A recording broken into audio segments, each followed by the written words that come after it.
Welcome to another episode of No Tears for Black Girls, a true crime podcast with a purpose. Written and produced by award-winning author John Reedberg. I'm your host, Samantha Paul. Let's dive in. Dallas PD reported the grisly scene where Dishaye Stevenson lay crumpled and still. The cause of death: a single bullet, which had entered her chest from point-blank range. Dishaye had brought joy and light to those around her, offering love to her family beyond measure. A doting mother to her 16-year-old daughter, she was also a caregiver for a mother convalescing from a stroke, all while being the perfect wife. Jasmine Stevenson remembered the subtle warnings that went unnoticed, foreshadowing something was wrong between her sister Dishaye and her husband, Michael Smith. No time for regret or blame now. With callous efficiency, he extinguished Dishaye's life in an instant. A shudder ran through them as the phone rang.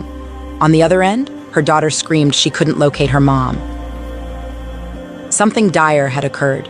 Anita, Dishaye's cousin, got to the truth. Drawing on knowledge learned from her criminal justice major classes, she began putting together clues from her surroundings. Her investigation led them to Pleasant Village Apartments, where they saw a massive handprint on the driver's window. A disturbing power seemed at work here. They checked out a community blog post mentioning a woman being shot dead nearby, which fit the description well. When police confirmed their dreadful suspicions, they scoured the area for Smith and located him near Creek Cove. The cell phone video captured officers taking him into custody without incident afterwards. This tragedy has sent shockwaves through the entire Stevenson family. Anita hopes we can take her words as a warning to anyone who may be going through something similar. Flee if you can, and don't let such a fate befall you or your loved ones. In the meantime, they detained Smith at the Dallas County Jail for charges of murder. So why did you take her from my niece? Like, I don't understand. I would respect him more if he tell me why. We definitely need strength. We need prayers. It's a big one. Well, on the 21st, it was my birthday. And she called me, she wished me happy birthday. It was like, normal or whatever. We was laughing, joking. And then she just said, like, sister, I feel like I'm finna die. So I was like, girl, whatever, brushed it off or whatever, not thinking that's really how she was feeling. Like, I guess she was feeling her death. So she kept saying her and my niece was gonna come and bring me a gift, but they never showed up. So we had talked Sunday, and she was telling me how he was tripping at the fur and he was trying to leave her and my niece. He was saying, like, she was trying to set him up, flipping out, saying that she was trying to set him up. It was Facebook people out there. It was just some weird stuff, So I called and FaceTime her Monday. She never reached back out to me. She got a busy life, so I was just like, maybe she'll call me back or something. And then I went to sleep just thinking it was normal. It wasn't nothing. Monday night, my niece called me around 12 something, and I was asleep. I was hearing my phone. I was hearing Facebook Messenger, and it was like it was just in my dream, but as I kept hearing it, I eventually woke up, and it was my brother's girlfriend saying that my niece haven't heard from her since 4. She was stranded at my auntie's house. And I'm like, well, I don't know. I just was like, that's not her. You know what I'm saying? Like, she never leave my niece, no matter what. She never leave my mama, no matter what. So my brother and his girlfriend came, and we just started searching from 12 all the way up until, we had found her that morning. Her car was ditched in Pleasant Village. Like, the way the car was set up, the way it was hid, I just felt it in my bones, like she was gone, but I just didn't want to see it.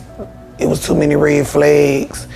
We asked him, he just showing off a gun, telling my brother he don't know, and knowing that he had already killed my sister. It's just unbelievable. So there were red flags? It was a lot of red flags. What did she say about the red flags? About getting out or trying to leave? No, she was just, she always wanted that happy life. She was saying divorce, but he always come back and make her feel better. So it was just, she just loved him. That's it. Like, she always wanted it to work. She was going through stuff, but who don't, But we won't know, like, how deep it was or what all she was going through, because she was very secretive. She just gonna tell you what she wants you to know, because, a lot of people go back and talk and, stuff like that. So she wasn't giving her all or telling everything. Like, my niece probably know more than anybody, because that was like, they was best friends, it was just always them. So she would talk to my niece, and they'll be talking all times of the night about how he treating them, and but it never got back to us. We just got what she wanted to tell us. Yeah. After they found her, what happened? What was the next progression? After they found her, I lost my mind, so I really don't know what was next. I just wanted my mama, that's it. When they found her, did you guys have an idea of who did it already? I mean, she stay in 40, so she only feel comfortable being in that area with him. So pretty much we knew, because he wasn't trying to help us find her. He wasn't like showing no remorse or anything. So like, what kind of mean if you telling him that his wife is missing, and my niece had been calling him, like, he never not answered the phone for her, so she could tell him, like, come and get me, I'm stuck, or I'm at my auntie's house, or whatever it is. Like, it was like, that wasn't him. Like, I done been around him. He never gave me them kind of signs that he would do that to my sister. Like, he never did. So it kind of caught you off guard, caught you by surprise. It really, really did. What would you say to him? Why? Why? You could have picked her up. You could have did anything else. So why did you take her from my niece? Like, I don't understand. I would respect him more if he tell me why. She did everything. My sister did everything for him. It was nothing he couldn't ask her for. She did everything. She did everything in her power to show him that she loved him no matter what. Like, I just don't understand. I just want to know why. Why would you take my sister from us? Like, why? She didn't deserve that. She didn't deserve to be thrown out the car, whatever you did. Like, she didn't deserve none of that. You could have took her legs, her fingers, anything. Like, why would you take my sister's life? You say you love my niece, bro. You can't love her. You took the only thing that she had. The only thing. Yeah, she got us, but it's nothing like her mama. I just really want to ask him why. And then I know Nina was telling me, domestic violence, this is the second time it struck your family. Yes, my auntie went through a bad, bad time with her husband. And my sister wanted to be like my auntie because it's her favorite auntie. Like, she loved my auntie to death. She just wanted to have the biggest house like my auntie did. She just wanted to be happy like my auntie was with her marriage until that accident happened to her. She really looked it up to my auntie, like that was her role model. Yeah. What would you say to someone who might be watching this and be going through a similar situation with domestic violence? Get away. Love is not that deep. Love is not that serious. Especially if you have kids, just get away, get out of the situation. I don't wish this on nobody. Nobody. Even the situation my auntie went through, I don't wish that on nobody, getting none of their body taken away from them, nothing. I just get away. So how long did it take police to find her husband? The thing about it is we called the laws that night and they just kept saying it was nothing they can do. They knocked on the door, they did the flashlight, they was just saying it was nothing they can do. Like, I don't know, they wasn't giving no help at all. They was like yelling at us, get in the car, like it was just, they was being rude. And then the whole time, you know what I'm saying, it was really something wrong. So I really don't too much fun to care about the police. What about his arrest? So there was a SWAT situation, correct? Yes. Can you tell me about that? It was just, they came out, you know, and broke into the house or whatever, but he wasn't there. So someone seen him, you know, coming from a gas station, running across the street to a barber shop, and they made the call, and the police went up there to arrest him. And that's where they ended up arresting him? Yes, at the barber shop. And then there's a video of him leaving a hospital. Do you know anything about that? They said that he was so full of PCP that they had to take him to the hospital. Now he's in jail. What do you hope happens next? To him? You need a life sentence. I hope my sister and him to make him kill himself in there. Like, going to jail, that's easy. I want his family to feel how we feel. I don't wish him going to jail is, oh, that's exciting to me, no. Like, he don't deserve to live.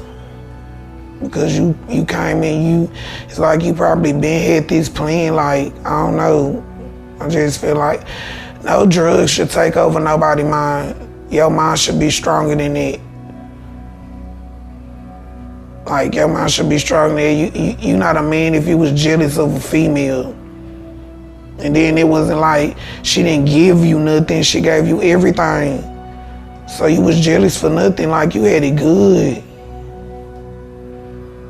I don't care if they fry him, I don't care, he needs to die. That's how I feel.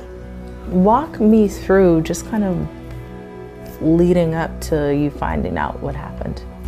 Well, the day before yesterday, my mom called and she told me that her sister had called and said that she was missing. We immediately got up and started looking for context clues. The first thing was going to her husband's spot. We went there, it was ghost town.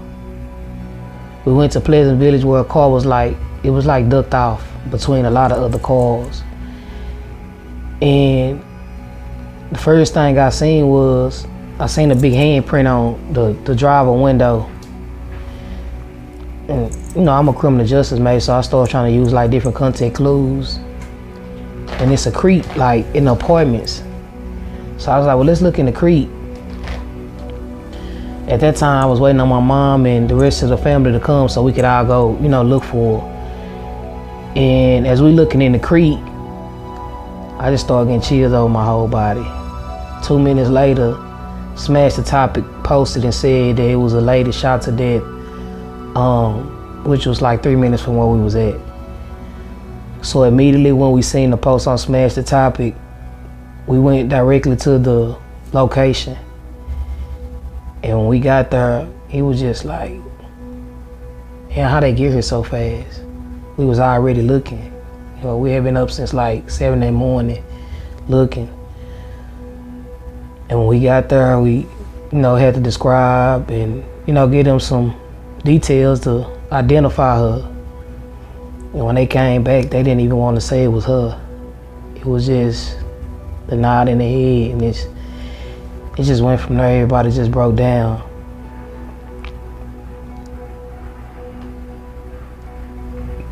I really don't even have the words, because my cousin, she had a load, you know what I mean? Like, for us taking care of my aunt, you know, she paralyzed. She got one daughter that's in high school, graduating next year, that she'll never be able to see.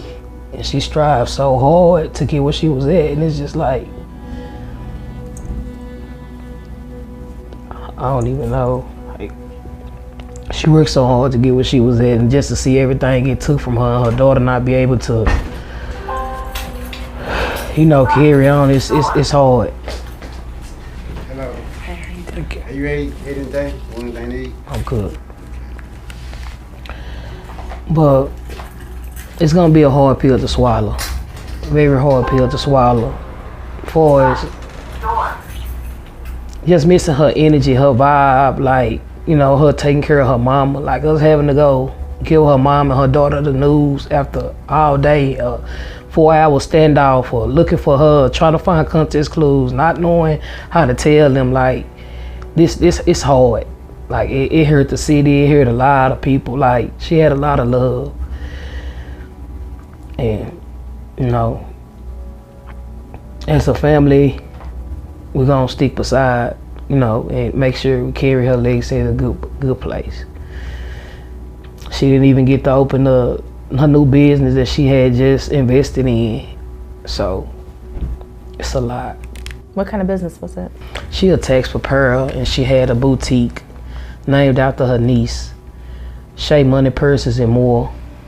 So her sign is up in on Malcolm X at her new shop. So yes, it's a lot of, we got a lot of work to do. So on Facebook, I saw, all these videos. Even if you go on her Facebook, just like her showing how much she loved her husband. She did. And then to hear that, he's the one responsible for this. She stayed down, like, the whole time he was incarcerated. She stayed down. She took on all the responsibility by herself. Even when he came, like, everything was mapped out. She had everything planned for them. She waited for that day to marry him. And during the time of the wedding, we wasn't seeing eye to eye, so I wasn't even a part of the wedding. But now, I look back and I'm thankful for that. Cause I'm overprotective of my cousins, my mama, my sister, my brother. I'm overprotective, so that's my favorite cousin. Like, we did a lot of stuff together for the first time. I introduced her to a lot of stuff. I kept her motivated. So as of right now, I just got to be strong for her mom and her daughter. Was there any signs that anything was going wrong in her marriage? Yeah, of course. You see signs, but don't nobody just want to give up like that. You know what I'm saying? So, and she wanted her marriage to be perfect. Everybody want that perfect marriage, that one-time marriage, and she did her big one. Like, I can honestly say, like, she was the perfect wife for him. He just wasn't ready for what she was ready for. Sometimes that'd be the hard part. She thought she could change him, cause he was a street dude. So she thought she could change him. She was raised in the street a little bit too, but as a female, like, it's different than being a man and raised in the street. So I can't say she did no wrong in her marriage. Like, she really did right in her marriage. And I can't believe he did that. Knowing she took care of her mama full time. Her mama paralyzed, bedbound, like, her daughter's all she got. He put a burden on my family. Like, it's tough, even for my kids. I got 8-year-old, like, it's tough. She got nieces and nephews, and her youngest niece was just born on the day that she was murdered, 12 hours later. So it's a big hole in that family right now. Were there any signs that Like, did this catch you guys off guard? He caught us off guard because he was so quiet. He was so laid back. Like, he was sweet in front of us, but behind closed doors, I just feel like he was a monster. And it hurt me more because it's a domestic violence case. My mama lost her legs 5 years ago to a domestic violence case. So she'll never be able to walk again. And to see my cousin go through the same thing and she not make it out, it's hard. I had to be the one to come and give my mom some resuscitation to save her. She was dying. And I just hate that we was just a little bit too late. I don't know if I could have helped, if I could have saved her. So it was signs that led up to certain things. You know, little fights and arguments and, you know, of course it's signs, but of course they're gonna try to hide that from their loved ones because they don't want you to feel the type of way about the person that they love. But yeah. Do you wish she would have confided in you about it? Yes. Yeah. Tell me a little bit about her. She was outgoing. She was outspoken. Very energetic. She gonna tell you how she feel. You know what I'm saying? She not gonna keep no secrets from you. If she feel the type of way, she gonna tell you. She love family, like top tier. Family oriented. Like, it's all about her family. It's all about her husband. It's this type of person she was. That's why she had so much love. Cause when Dishaye came, like, you felt her energy in the room. She made an impact everywhere she went. Everybody knew her. And, you know, like I said, both our moms in a wheelchair, so it's like our bond blew closer and closer because she seen that, you know, she had to step up. I used to tell her all the time, you gotta step up. You the oldest. You know, you gotta take care of your mama, so.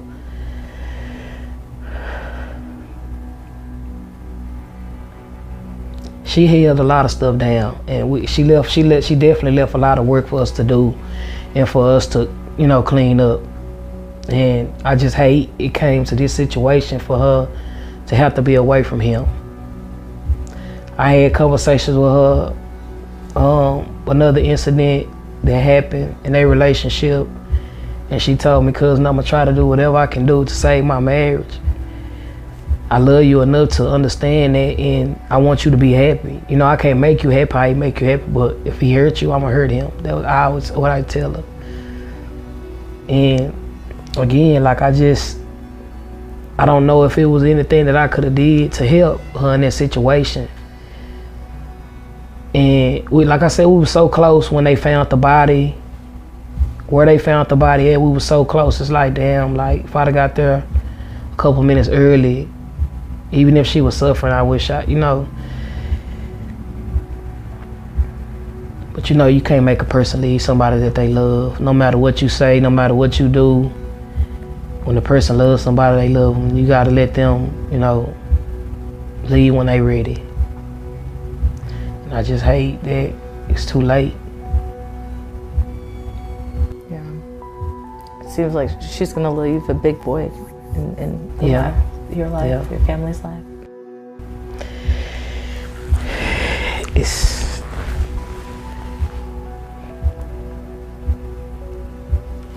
I really don't even, I can't even write RIP on nothing. I just keep telling her she hurt me.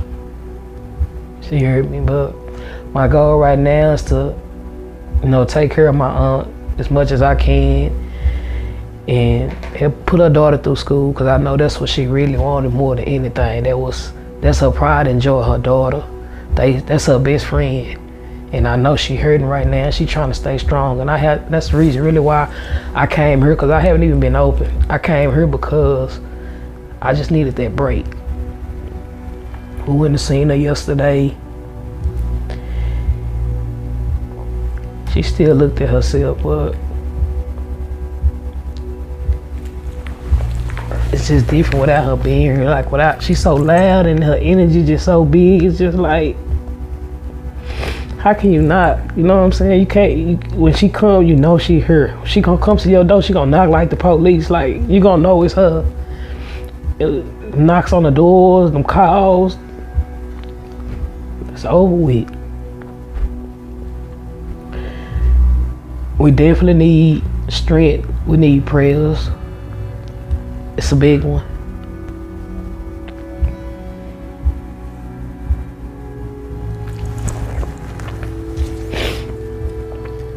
And for all this to happen at the hands of someone she was, in love with. Yeah. And then when you walk through her house, man, from the front door to the back room, to the bathroom, to the closet, it's nothing but pictures, and she happy. So it's like, how can you tell somebody not to be with somewhere where they happy? She was happy, like my cousin was happy. Like, I never seen her this happy, never. And we like this.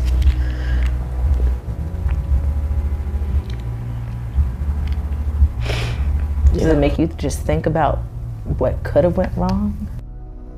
Yeah, I want to know, but don't nobody know but them.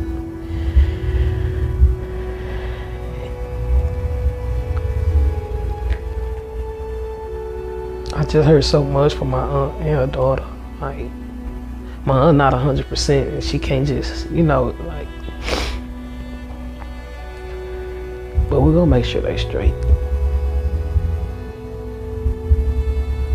And she used to always tell my mama, like, I'm gonna fight for my marriage like you fought for yours. I'm gonna fight for mine like you fought for yours. That's what she wanted. My mama fought for hers, and she'll never walk again. My cousin fought for hers, and she gone. So it's like, I hate domestic violence. I really do. And we just went to an event like 2 weeks ago, and my mom spoke. She finally told her story, and it touched a lot of people. And I always tell her, like, you gotta open up and talk, because a lot of people don't want to talk about it. A lot of people hide stuff. Cause my mom, she hid stuff from us for a long time, but the older you get, you start to notice certain things, and it's an eye opener. And I'm sure her daughter got a lot of stuff balled up, a lot of stuff she know, cause that's her mom, and I'm sure they talk. She old enough to understand. But right now she's taking it so good right now. It's scary. She a loner. She the only child, and like I said, her mama's all she really she had. So her brother, he's taking it tough. Baby was due on the same day, and they was best friends. So it's tearing us down. Like, it's tough. Love us? Leave us a positive review or rating. Follow No Tears for Black Girls on social media and No Tears for BG on Twitter. Be blessed. Be loved. Stay safe.